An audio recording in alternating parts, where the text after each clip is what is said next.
कहे अवतार अजन्मा है यह, तब भी था और अब भी है।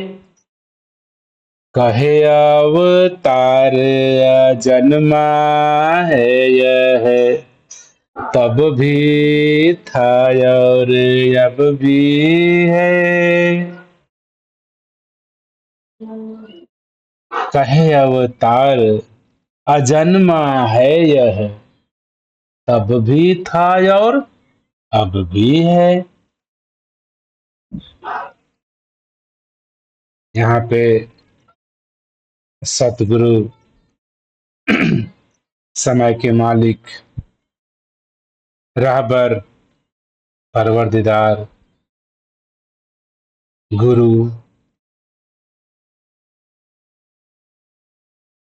इस सत्य निराकार परमात्मा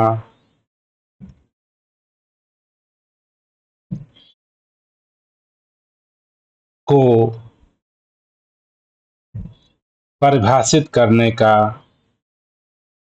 प्रयत्न कर रहे हैं। ये जो सत्य निराकार प्रभु परमेश्वर है,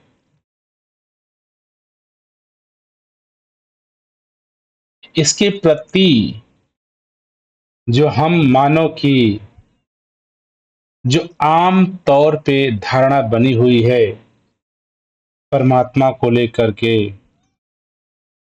प्रभु परमेश्वर को लेकर के, भिन्न भिन्न दिखती है।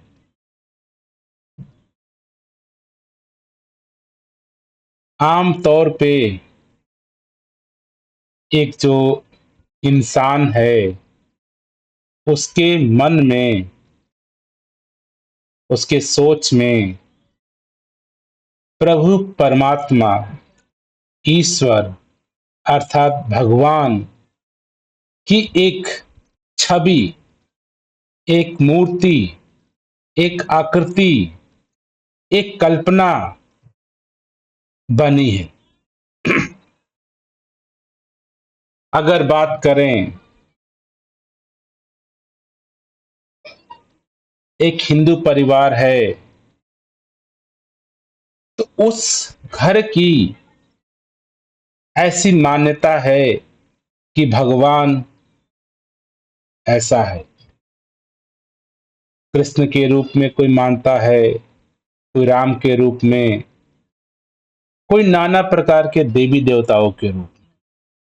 लेकिन उस परिवार के मन के अंदर, सोच में एक ऐसा छवि, आकृति, एक नाम भगवान के लिए, प्रभु के लिए स्थापित हो गया। एक मुस्लिम परिवार है, उसके मन में भी खुदा के लिए, अल्लाह के लिए, परमेश्वर के लिए, प्रभु के लिए एक छवि,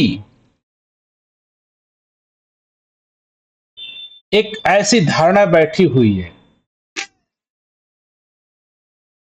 मोहम्मद साहब के रूप में, मोहम्मद के रूप में, अल्लाह के रूप में। इसी प्रकार से अगर एक हमारा सिख परिवार है तो उनके घर के भी सभी मेंबर के मन में, ध्यान में, सोच में एक परमात्मा, एक ईश्वर, एक प्रभु की छवि, आकृति, गुरु के रूप में, गुरु ग्रंथ साहिब के रूप में, गुरु नानक के रूप में, कोई ना कोई एक हमने शक्ल, सूरत, भावना, आकृति उनके मनों में है, ध्यान में है, सोच में है, परिवार में है। इसी प्रकार से नाना प्रकार के विभिन्न विभिन्न संप्रदायों के अगर घरों के परिवारों की मन की स्थिति और उनकी परिकल्पना, उनकी सोच को देखेंगे, इसी तरह से ईसाई परिवार हो गया, इसी तरह से बुद्धिज्म परिवार हो गया, इसी तरह से जैनिज्म परिवार हो गया, इसी तरह से हिंदुइज्म परिवार हो गया, इसी तरह से इस्लामिक परिवार हो गया, इसी तरह से यहूदी परिवार हो गया। आप किसी भी परिवार के सदस्यों को अगर उनके मानसिक अवस्था को देखेंगे, उनके विचार को देखेंगे, तो कहीं ना कहीं किसी न किसी रूप में एक परमात्मा का एक छवि, एक रूप, एक अवतरण, एक प्रकट होना मन में छपा हुआ है। जो अब्राहिमिक रिलीजन है, जिससे हमारे यहूदी भी निकले हैं, जिससे हमारा इस्लाम धर्म भी निकला है, जिससे मेरा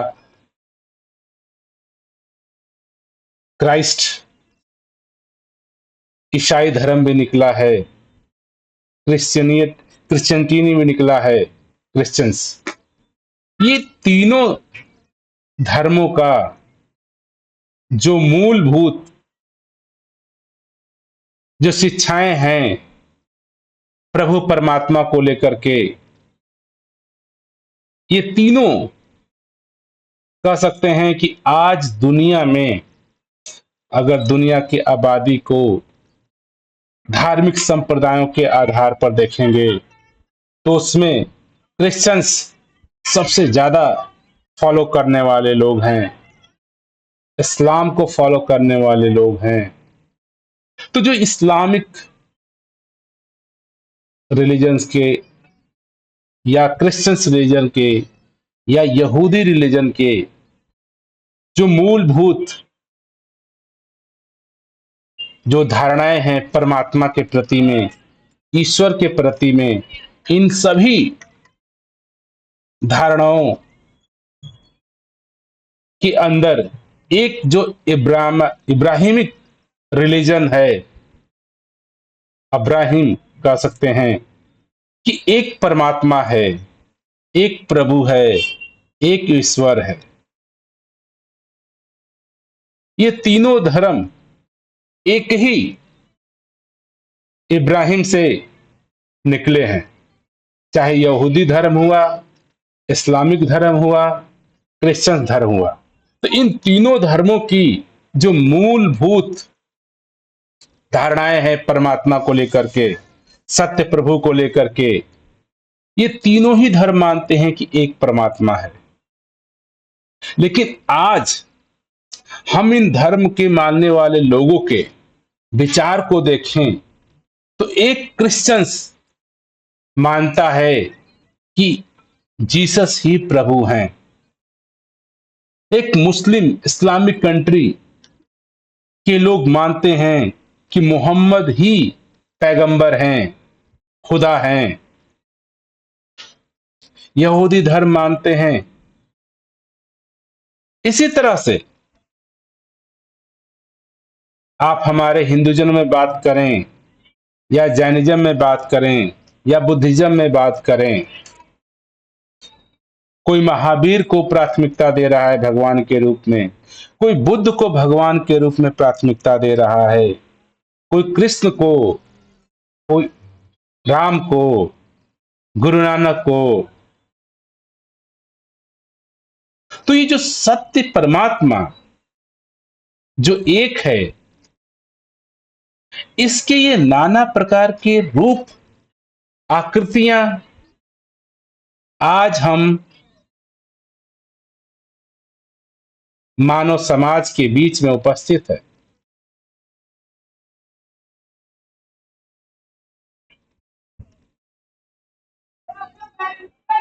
लेकिन आप मूलतः इंडिविजुअल स्तर पे किसी भी व्यक्ति से पूछते हैं, बात करते हैं, तो मानना है कि जो अपने आप को धार्मिक कहते हैं, रिलीजियस कहते हैं, कि एक परमात्मा है और जो मेरा परमात्मा है वही सर्वश्रेष्ठ। अगर जैनिज्म है तो ये बताने का कोशिश करेगा कि महावीर ही परम सत्य परमात्मा है। एक बुद्धिज्म है तो उसके लिए परम सत्य, जो परम परमात्मा केवल बुद्ध ही हैं। एक क्रिश्चियंस है, उसके लिए परम परमेश्वर जीसस ही हैं। इस्लामिक कंट्री हैं, उनके लिए केवल एक ही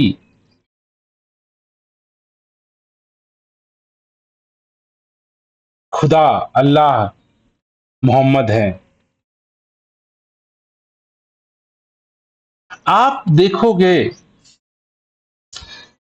प्रभु परमात्मा के नाम पर हम जो भी ये नाम याद करते हैं, सुनते हैं, सुनाते हैं, प्रार्थना करते हैं, चाहे गुरु नानक का हो, चाहे राम का हो, कृष्ण का हो, महावीर का हो, बुद्ध का हो, जीसस का हो, मोहम्मद साहब का हो, नाना प्रकार के हैं।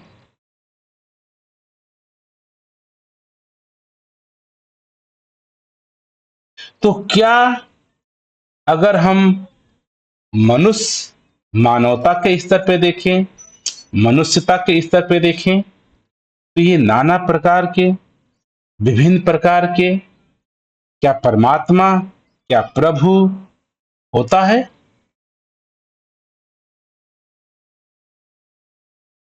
आज बड़ी विडंबना ये है कि हम मनुष्यता के स्तर पे आकर, मानव के स्तर पे आकर, इंसानियत के स्तर पे आकर हम धर्म को, समाज को, वर्ण व्यवस्था को नहीं देख रहे हैं। हम बड़े ही छोटे छोटे भागों में, खंडों में विभाजित हो गए हैं।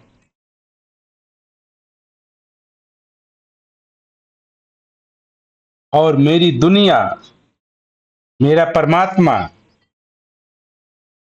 उस संप्रदायों के अंदर ही बट गया है। एक दास को कहानी याद आ रही है कि एक समुद्र का मेढक बाढ़ की वजह से, पानियों की बहाव की वजह से एक कुएं के अंदर जा पहुंचा। उस जब बाढ़ खत्म हुई तो वो मेढक उसी कुएं के अंदर रह गया। तो उस कुएं में भी बहुत सारे मेढक थे। उन कुओं में एक बहुत बुद्धिमान, चालाक, ताकतवर भी मेढक था। तो ये जो बाहर से समुद्र से मेढक आया था, वो कहने लगा कि ये पानी, ये जगह कितनी छोटी है। मेरा समुद्र इतना अथाह, इतना विशाल, ये कहाँ क्षुद्र सा, छोटा सा पानी का कुंड है। तो जो उस कुएं में मेढक रहते थे, उनका जो सर्वश्रेष्ठम मेढक था, वो कहा कि तुम्हारा समुद्र इतना बड़ा है। उसने क्या किया, एक जंप एक जगह से दूसरे जगह लगा के दिखाया कुएं के अंदर।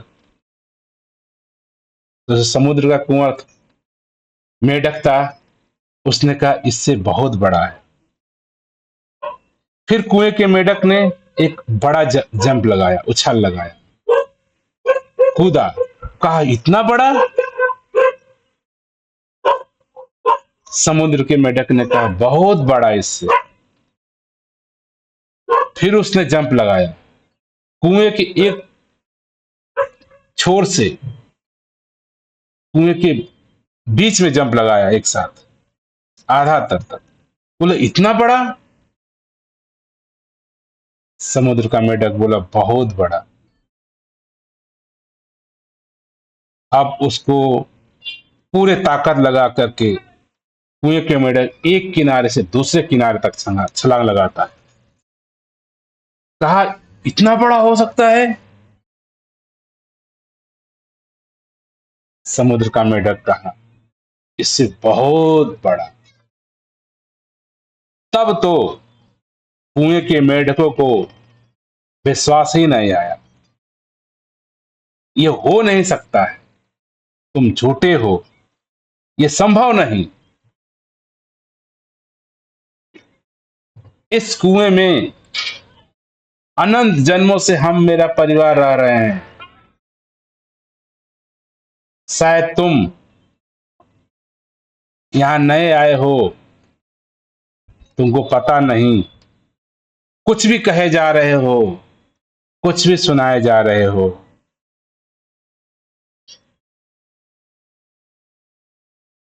समुद्र का मेढक कुएं के मेढकों को देख करके उनकी सोच को हैरत में था। कुएं के मेढक कभी जीवन में विशालता के रूप में, सागर के रूप में सोच ही नहीं पाते हैं, क्योंकि वो इतने क्षुद्र को ही, छोटे को ही विशाल मान रहे हैं, बड़ा मान रहे हैं।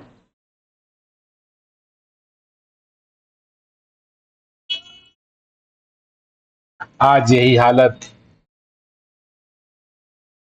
कुएं के मेढकों की तरह हम मानव परिवार को विभिन्न समुदायों में, संप्रदायों में बट करके अलग अलग कुएं हो गए। एक हिंदू का कुआं है, मुस्लिम का कुआं है, सिख का कुआं है, जैनिज्म का कुआं है, बुद्धिज्म का कुआं है, क्रिश्चियन का कुआं है, इस्लाम का कुआं है, यहूदियों का कुआं है। हम इस कुएं में ही रह करके सोचते हैं कि हम पूरे संसार को, परमात्मा को, सत्य को बयान कर सकते हैं, जान सकते हैं, देख सकते हैं, बोध कर सकते हैं। यही कारण है, केवल ये धार्मिक संप्रदायों के बंटवारे की वजह से आज मानव क्षुद्रित, निम्न से निम्न स्तर पे गिरता चला जा रहा है। उसके जीवन में विशालता, विराट, अनंत, अथाह जो प्रभु परमेश्वर है, उसको विचार ही नहीं सकता, सोच ही नहीं सकता, ध्यान ही नहीं जा सकता। और फिर दावा ठोकता है, ईसाइयत पूरे जोरों से ये दावा ठोकती है कि ईश्वर केवल जीसस ही है। पूरा इस्लाम, इस्लामिक रिलीजन्स पूरे दावे के साथ एक ही पूरे संसार में, ब्रह्मांड में अल्लाह और मोहम्मद ही है। दूसरा कोई अल्लाह हो ही नहीं सकता।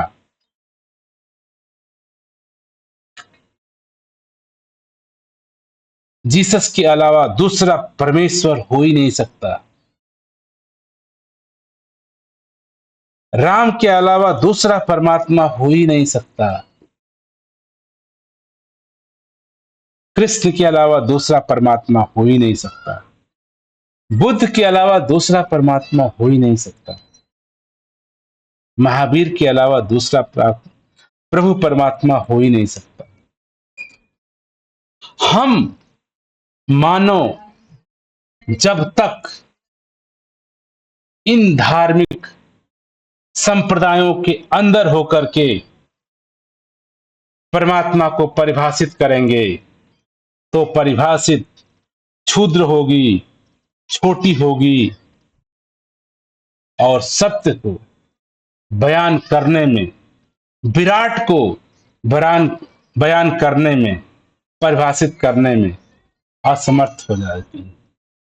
और आज यही कारण है कि ये सत्य परमात्मा जो अजन्मा है, जो अथाह है, जो विराट है, क्षुद्र में भी है, विराट में भी है, हम देख नहीं पाते, हम समझ नहीं पाते, हम जान नहीं पाते, हम ध्यान नहीं कर पाते, हम प्रार्थना नहीं कर पाते। जो संत महात्मा इस सत्य परमात्मा के साथ जुड़े, जिन्होंने प्राप्त किया, वो संप्रदायों से बाहर होकर के प्राप्त।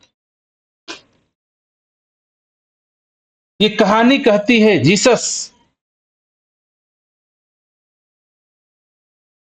जिस घर में पैदा हुए, जहां रहे, जहां बड़े हुए, यहूदी धर्म था।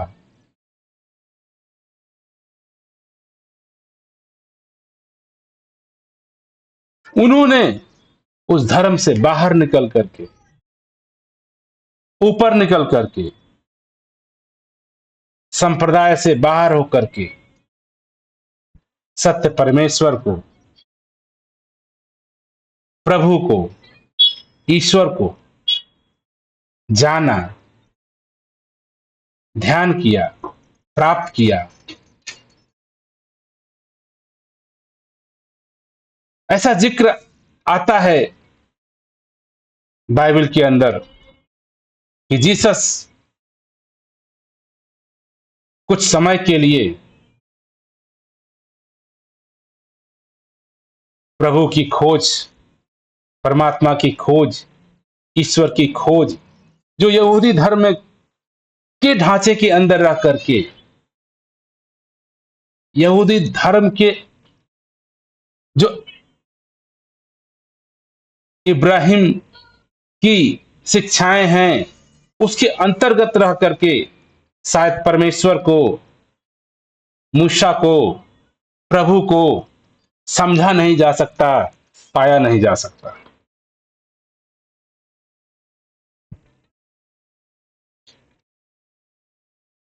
तो जीसस ऐसा नहीं हुआ कि प्रभु परमेश्वर हुए ईसाई धर्म के अंदर आकर के, धर्म से बाहर जाकर के, संप्रदायों से बाहर जाकर के उन्होंने ध्यान, तप, त्याग, खोज, गहन ध्यान के बाद सत्य परमात्मा का बोध हुआ। मोहम्मद साहब भी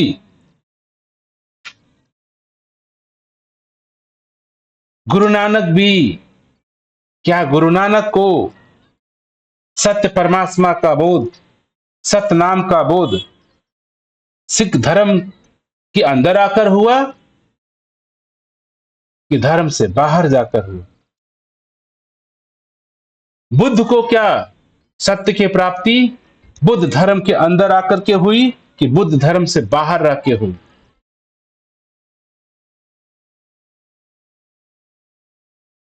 तो दास का कहने का मतलब, इस धरा पर हम जिन भी संत महापुरुषों का नाम याद कर रहे हैं, वो इन क्षुद्र सामुदायिक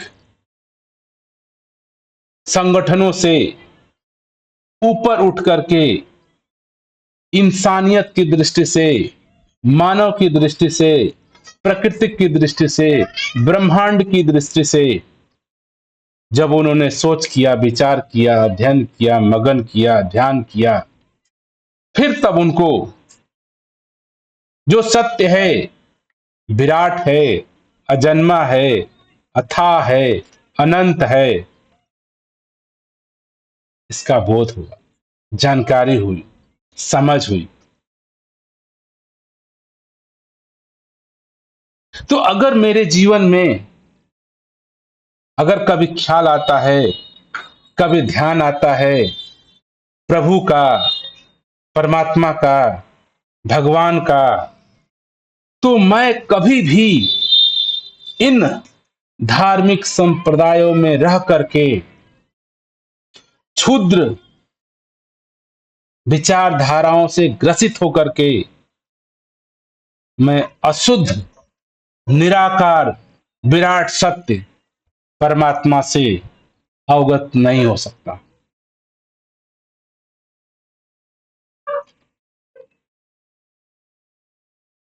ऐसा कोई भी प्रमाण नहीं मिलता है।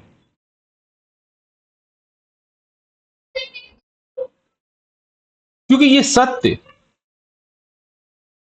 जो परमेश्वर, जो निराकार, अजन्मा है, अनंत है, अथाह है, बृहत है, ऊर्जा है, और जिस समुदाय के अंदर, जिस धार्मिक संप्रदायों के अंदर हम अपने आप को मान बैठे हैं, हम हैं नहीं, शायद हम हिंदू हैं नहीं, शायद हम मुस्लिम हैं नहीं, शायद हम ईसाई हैं नहीं, शायद हम सिख हैं नहीं, हमको सिर्फ इन ग्रुप में होने का झूठा अभिमान माता पिता ने, संप्रदायों ने, सरकारों ने, धार्मिक लोगों ने लेबल लगा दिया है, टैग कर दिया है। आप शुद्ध स्वयं सत्य परमात्मा,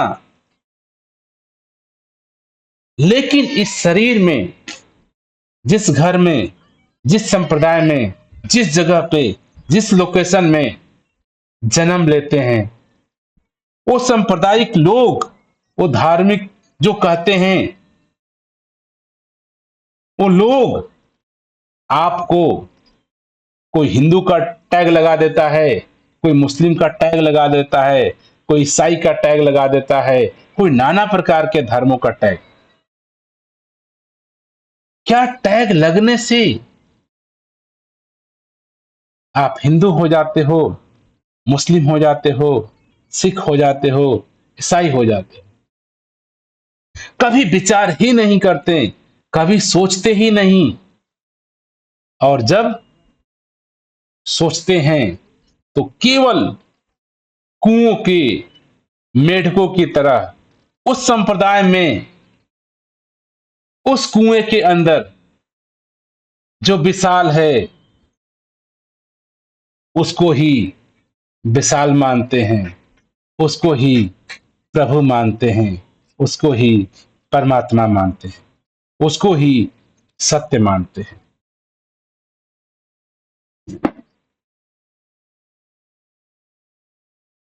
तो जो सत्य परमात्मा को जानने वाले, समझने वाले, बोध करने वाले इस जगत में हुए, वो इन टैग लगे हुए, जो टैग है हमारे पास, ईसाई का, हिंदू का, मुस्लिम का, बुद्धिज्म का, जैनिज्म का, इस्लाम का, इनसे ऊपर अगर मेरे मन में मानवता का, इंसानियत का, प्रकृति का, ब्रह्मांड का पॉइंट ऑफ व्यू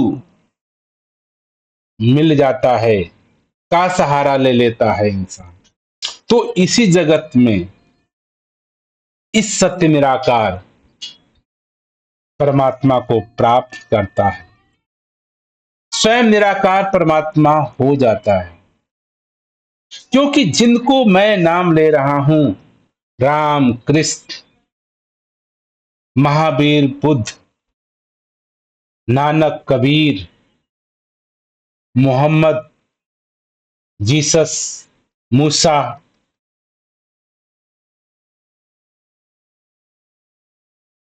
इन्होंने जब इस सत्य परमात्मा का अवतरण किया, बोध किया, तो स्वयं सत्य परमात्मा हो गए।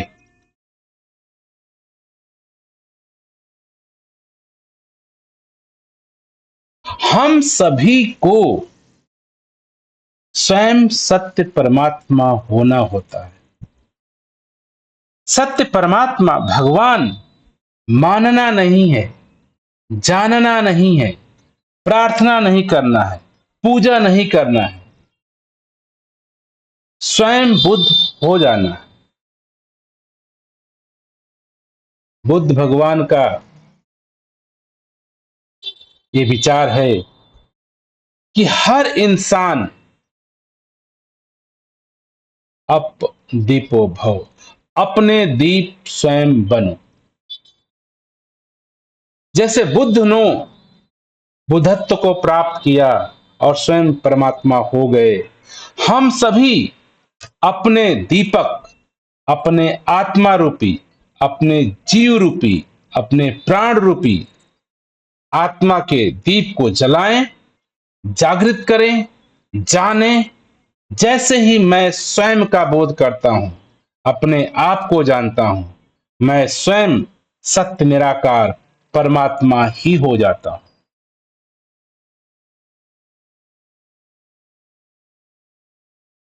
तो ये संत महात्मा हुए,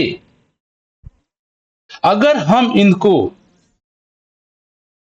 शरीर के रूप में देखने लगते हैं, कोई राम के रूप में देखता है, मोहम्मद के रूप में देखता है, जीसस के रूप में देखता है, कबीर के रूप में देखता है, गुरु नानक के रूप में देखता है, इन शरीरों का जन्म हुआ है, इन शरीरों की मृत्यु हुई है।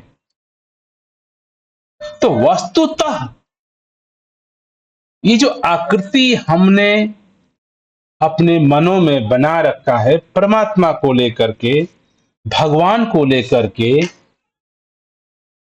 वो आकृति, वो रूप केवल परमात्मा नहीं है। केवल राम की आकृति, रूप, रंग, जन्म, मृत्यु केवल परमात्मा नहीं हो सकती। कृष्ण का रूप, आकार, जन्म, मरण केवल परमात्मा नहीं हो सकता।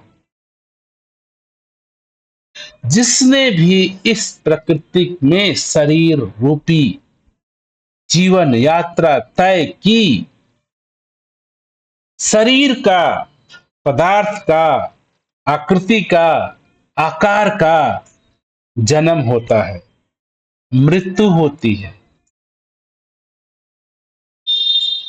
तो कैसे संभव हो सकता है कि केवल राम का शरीर परमात्मा है, राम की आकृति परमात्मा है, राम की मूर्ति परमात्मा है, राम का फोटो परमात्मा है?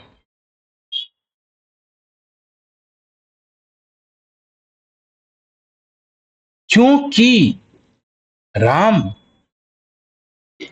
राम रूपी शरीर में हो करके जो वास्तविक राम था, जो सत्य राम था, जो अजन्मा राम था, जो विराट राम था, वो शरीर में नहीं बंधित हो सकता। हाँ, इस शरीर से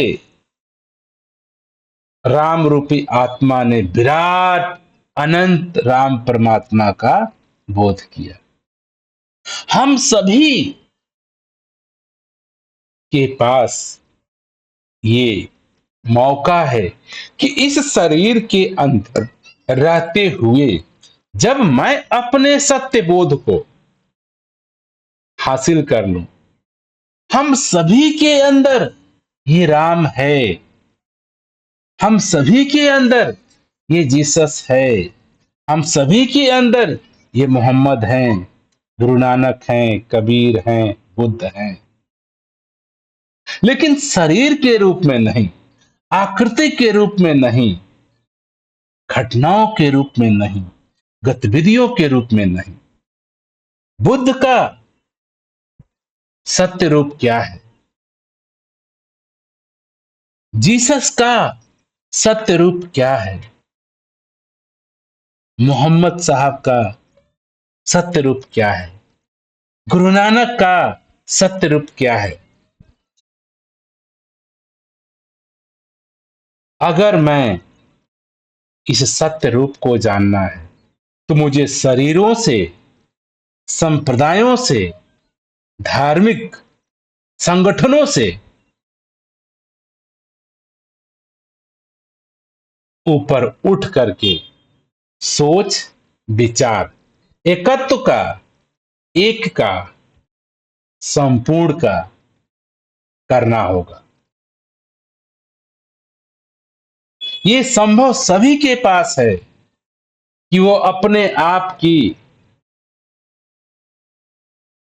आत्मा की, परमात्मा की अनुभूति, जागृति, बोध, अनुभव कर सकते हैं।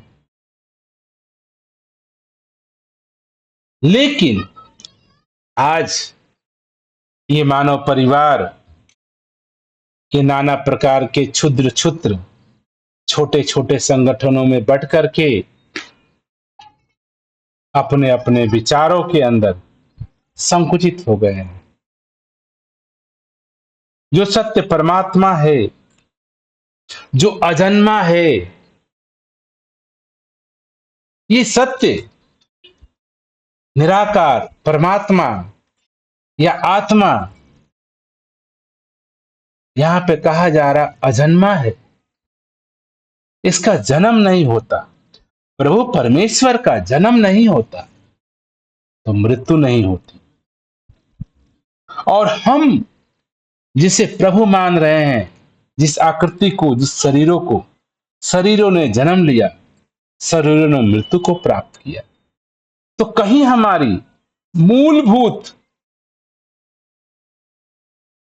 सोचने में, समझने में, मानने में गलतियां हो रही हैं। और ये गलतियों का कारण मैं अपने आप को एक सांप्रदायिक टैग के अंदर बांध दिया हूं। मैं अपने आप को एक संकुचित छोटे से दायरे के अंदर बंद कर लिया हूं। और इस बंद अवस्था में मैं सोच रहा हूं कि अथाह उपस्थित ये सत्य परमात्मा को जान जाऊं, का बोध कर लूं, का प्रार्थना कर लूं। कैसे संभव है? हम सभी को ये अपने जो बंधन है, इसको संत महात्माओं ने बंधन भी कहा है। ये जो मेरा बंधन है कि मैं ईसाई हूं, मैं सिख हूं, मैं बुद्ध हूं, बुद्धिज्म हूं, मैं जैनिज्म हूं, मैं मुस्लिम हूं, ये मेरा बंधन है। ये मानना राम भगवान हैं, कृष्ण भगवान हैं, जीसस भगवान हैं, अल्लाह भगवान है, ये मानना ही मेरा बंधन है। मेरी कुचित विचारधारा, और इसी बंधन के कारण जो वाकई में सत्य परमात्मा जो अजन्मा है, जो पहले भी था, अब भी है, हमेशा रहता है, एक जैसा, अपरिवर्तनीय, शांत, शून्य, अनंत, विशाल, सूक्ष्म, विराट, ये मेरा सत्य स्वभाव है। लेकिन इन बंधनों के कारण जो मेरे पास समाज का बंधन है, मुझे प्रभु परमात्मा को, सत्य को, स्वयं को जानने के लिए प्रेरित मौका ही नहीं देता, और मैं इन्हीं बंधनों में दिन पर दिन जकड़ता जाता हूं। और ये बंधन है, जकड़न है, और इतने सालों से है, इतने दिनों से है कि अब मुझे प्रतीत होता है कि मैं तो मुक्त हूं, मेरे पास तो कोई बंधन नहीं। सबसे बड़ी विडंबना है कि मुझे ऐसा महसूस ही नहीं होता कि मैं इन बंधनों में जकड़ा हुआ हूं। जात पात, मजहब, धर्म, बड़ा छोटा, ऊंचा, अभिमान, ये सारे मेरे जीवन के बंधन हैं, जकड़न हैं। और इन जकड़नों को मैं जकड़ा हूं, बंधा हूं, लेकिन मुझे ऐसा लगता है कि मैं तो मुक्त हूं। इन्हीं को मैं ज्ञान मानता हूं, इन्हीं को मैं बुद्धिमता मानता हूं, इन्हीं को मैं शान मानता हूं कि मैं हिंदू हूं, मैं इस जात का हूं, मेरा ये नाम है, मेरा ये काम है, मेरा ऐसा पद है, ऐसा पदवी है, ऐसा यश है। ये जो बंधन अहंकार का हो गया है, अपने आप का हो गया है,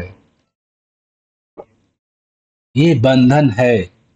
और इस बंधन के कारण ही मैं हर जगह एक रस, एक जैसा, रोम रोम में रमने वाला, कण कण में व्याप्त सत्य परमात्मा को नहीं देख पा रहा हूं। कारण मेरा बंधन में होना, और इस बंधन को आज मैंने ज्ञान मान रखा है, बुद्धिमता मान रखा है।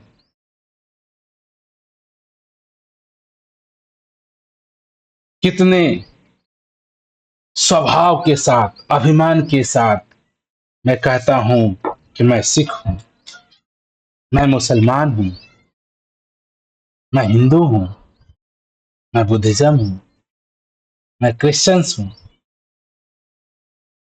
इस बंधन को भी हम लोगों ने इतना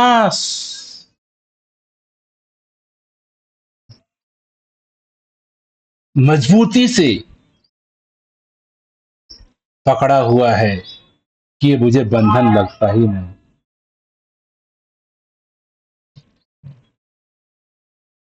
कहते हैं ना कि अगर आपको हथकड़ी लगी है, अगर लोहे की हथकड़ी लगी है या सोने की हथकड़ी लगी है, हथकड़ी तो हथकड़ी ही है। तो हम सभी को ऐसा लगता है कि ये मेरा जो टैग हिंदू का, जाति का, मजहब का, धर्म का, संप्रदाय का, अहंकार का, ये सोने जैसा श्रृंगार है मेरा। बड़े शान से, शौक से हम जात, मजहब, धर्म, संप्रदाय को सुनाते हैं, बताते हैं, कहलवाते हैं, गिनाते हैं, साल साल इसकी अर्चना करते हैं, पूजा करते हैं।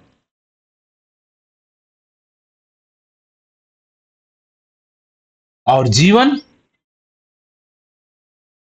अंततः कैसा है? दुखमय है, परेशान है।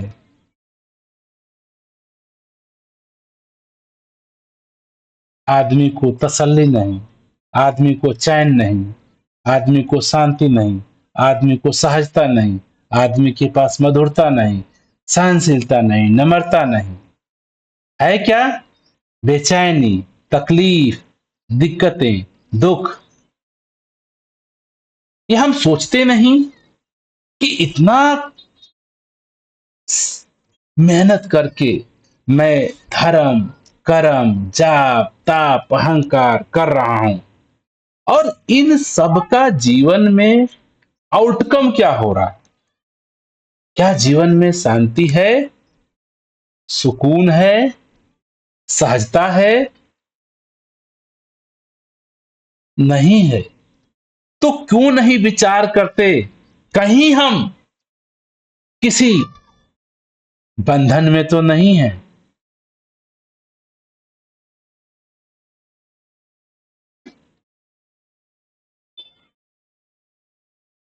जिस दिन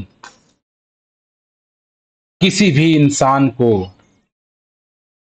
ये जागृति, ध्यान, ये ख्याल जग जाता है कि जहां मैं हूं, जो गतिविधियां कर रहा हूं, कहीं ये मेरी गतिविधियां मेरे दुख का कारण तो नहीं, परेशानी का कारण तो नहीं?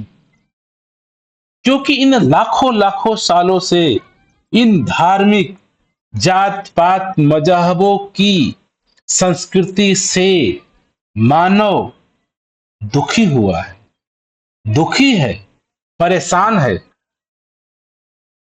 तो इसी परेशानी में अगर मेरे जीवन में एक बार ये ध्यान जग जाए कि कहीं जो मैं टैग लगा बैठा हूं, अभिमान कर बैठा हूं, गतिविधियां कर रहा हूं, यही तो नहीं कारण है मेरे बेचैनी का, मेरे सुख के न होने का, मेरे आनंद में न होने का?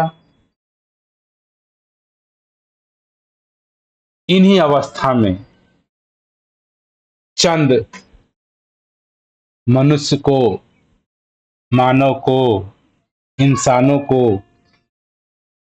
ये ध्यान आ जाता है, इसको बंधन मान जाते हैं और इससे मुक्त होते हैं। अर्थात ये जान जाना कि ये सारा मेरा करना धरना, जात, मजहब, पूजा पाठ, कर्म, धर्म करने से केवल अशांति ही मिलती है। तो शायद मैं कुछ ना करूं तो शायद कुछ भी ना मिले, ना सुख मिलेगा ना दुख मिलेगा, ना बेचैनी होगी ना अशांति होगी।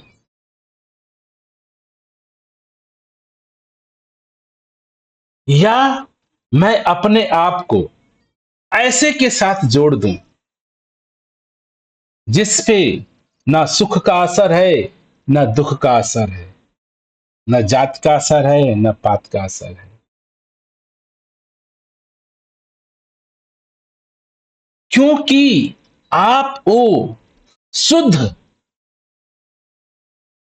दोष युक्त, पाप पुण्य युक्त, लाभ हानि युक्त से परे आपका स्वभाव, आप स्वयं शांत, मौन, सहज, विश्राम, आराम हो ही। लेकिन ये बंधन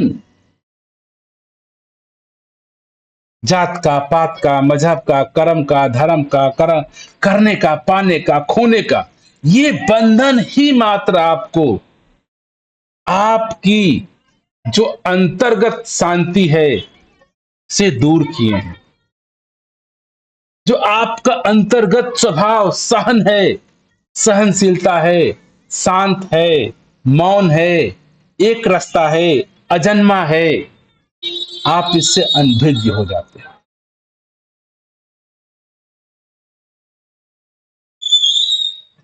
तो केवल और केवल हमें स्वयं का बोध न होने से कि मैं कौन हूं, मुझे लगता है कि मैं मरूंगा, मैं जन्मूंगा, फिर मरता हूं, फिर जन्मता हूं, फिर दुख भोगता हूं, ऐसा हमने ख्याल प्रतीति संसार के इन ठप्पे की वजह से,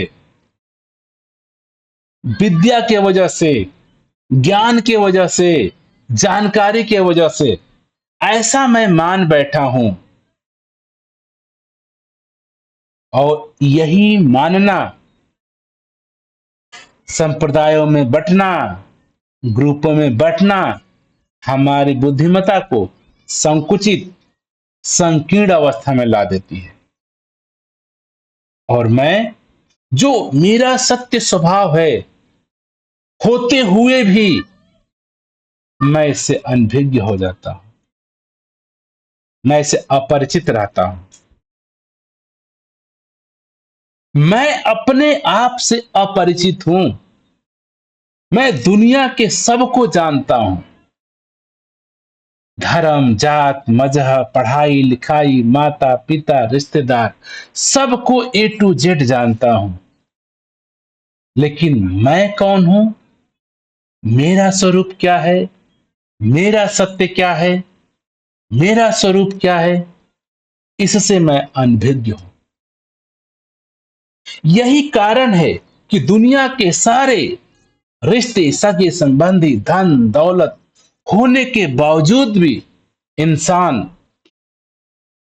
सुखी, चैन, आराम, संतोष उसको नहीं मिलता है, नहीं महसूस करता है। सब कुछ है। आज संसार में हर तरह के प्राणी मिलेंगे। कुछ ऐसे प्राणी भी हैं, कुछ ऐसे मानव भी हैं जिनके पास धन दौलत, सब सुख संपदा, धन, अच्छे घर, बंगला, महल, सब कुछ अथाह मात्रा में है,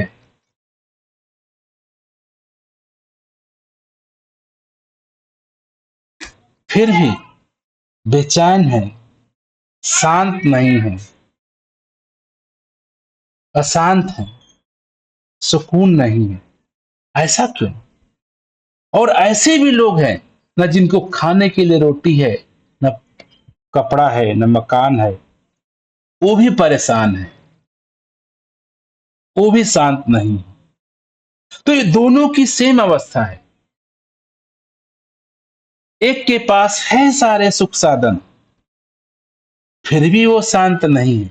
एक के पास नहीं है सुख साधन, फिर भी वो शांत नहीं है। तो कहीं एक ऐसी मूलभूत समस्या, हम प्रॉब्लम, हम मानव के हिस्से में है।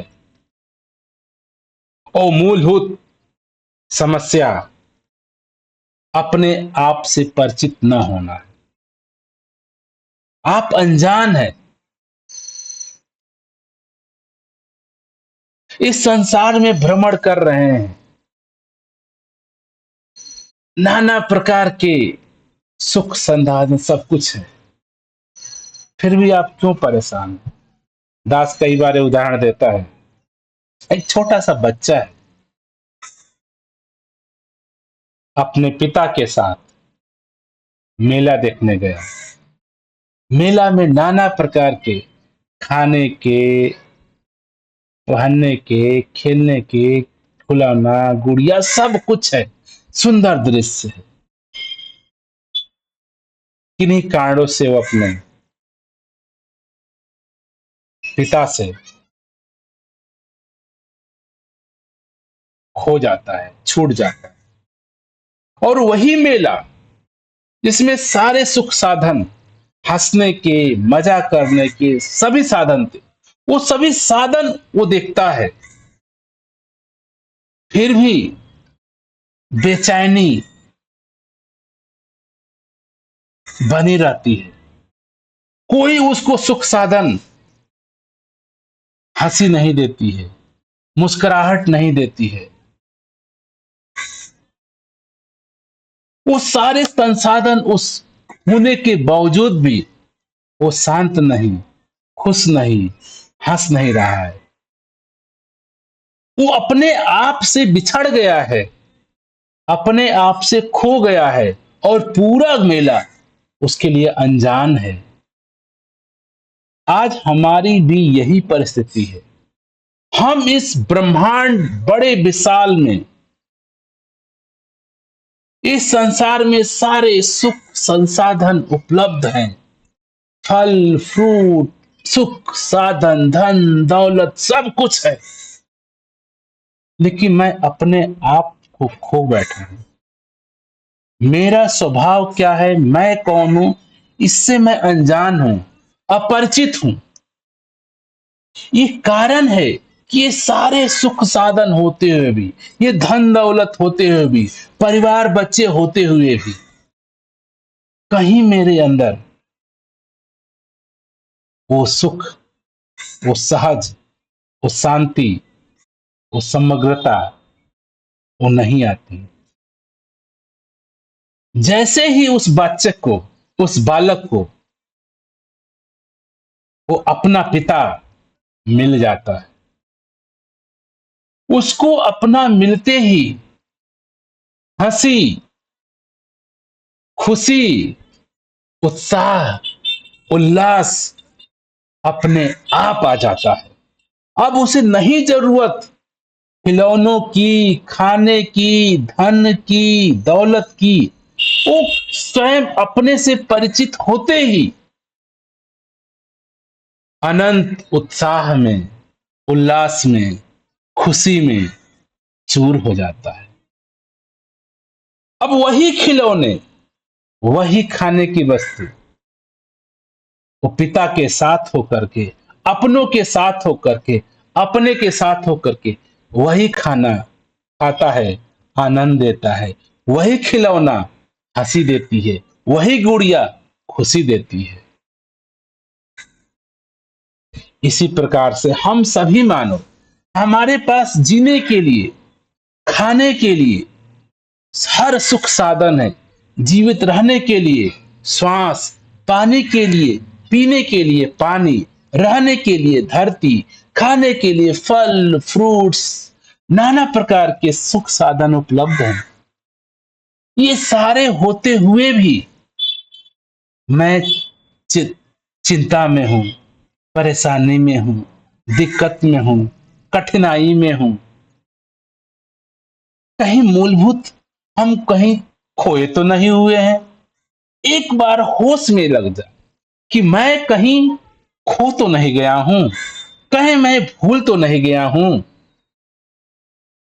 और इस संसार में हम सभी अपने आप से भूले हुए, अपरिचित हैं, लेकिन ये हमें बोध ही नहीं हो रहा है कि मैं अपने आप से अपरिचित हूं। ये क्यों नहीं सारे सुख साधन हमको हंसी दे रहे हैं, उमंग दे रहे हैं, उत्साह दे रहे हैं, मौन दे रहे हैं, शांत दे रहे हैं।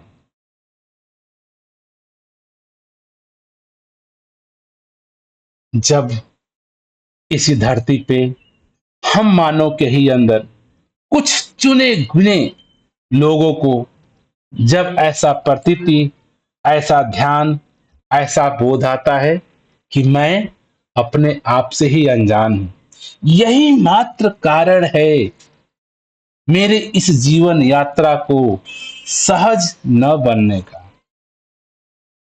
अगर शायद मैं अपने आप से परिचित हो जाऊं, अपने आप को जान जाऊं, स्वतः का बोध कर लूं, ये जीवन यात्रा सहज शांत हो जाती है। यही कारण है कि जितने संत महात्मा जिन्होंने अपने स्वयं सत्य, अपने आत्म का, अपने आप का बोध किया, उनका जीवन सहज, सरल, शांतिमय रहा।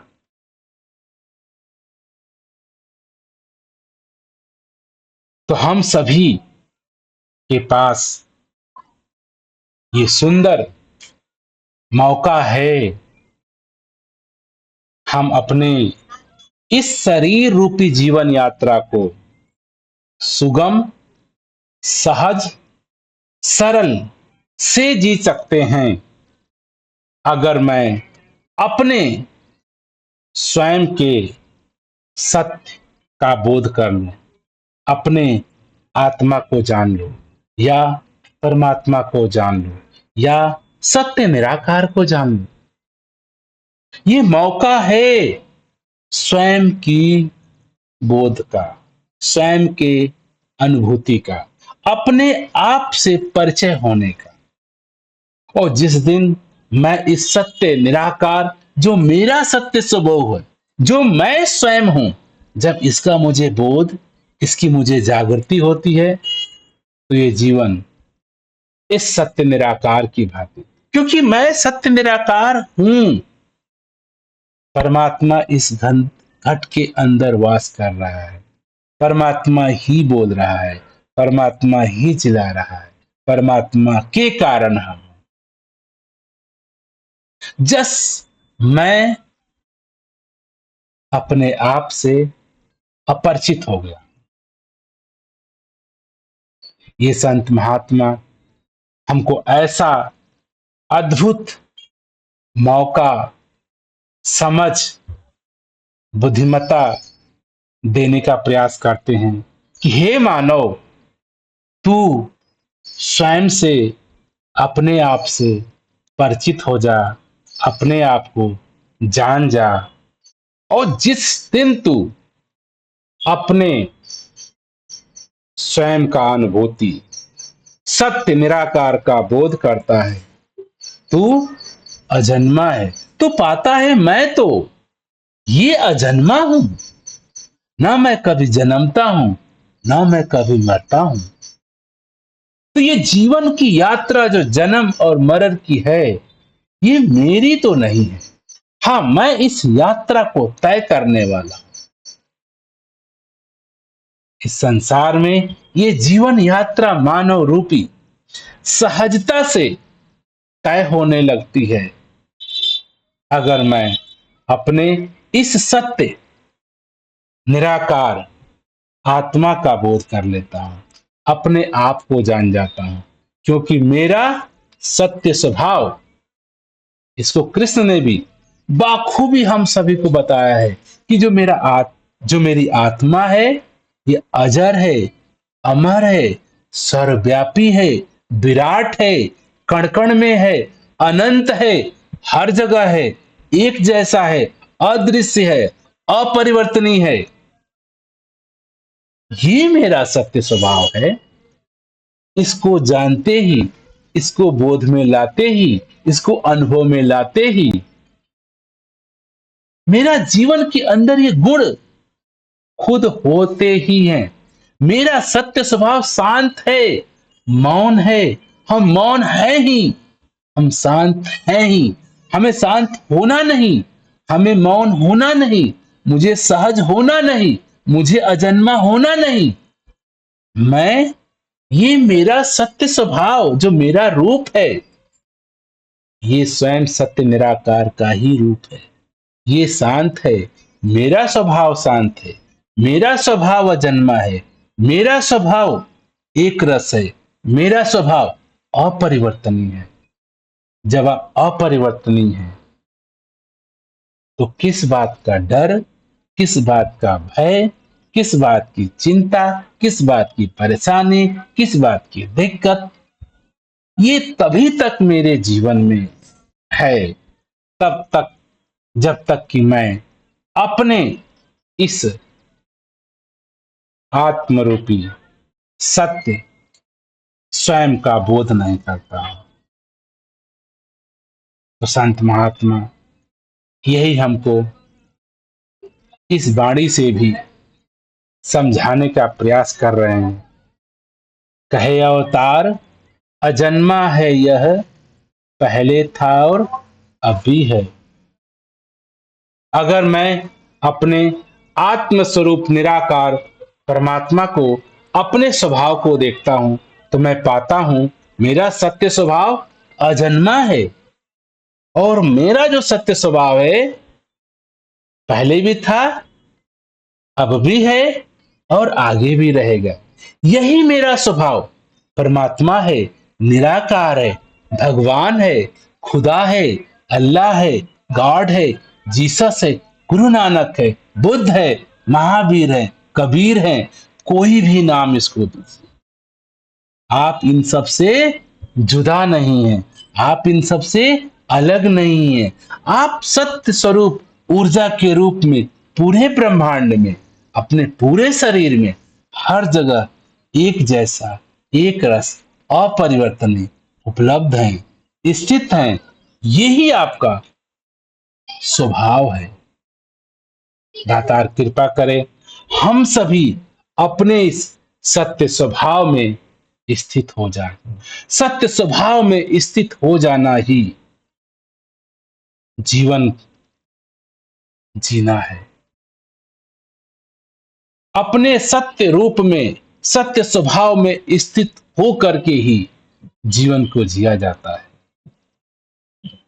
इसी सत्य स्वभाव में होकर के महावीर ने, बुद्ध ने, गुरु नानक ने, जीसस ने, कबीर ने जीवन यात्रा को, की सफर को तय किया। हम सभी अपने वास्तविक स्वभाव में स्थित होकर के इस जीवन यात्रा को तय करते चले जाएं।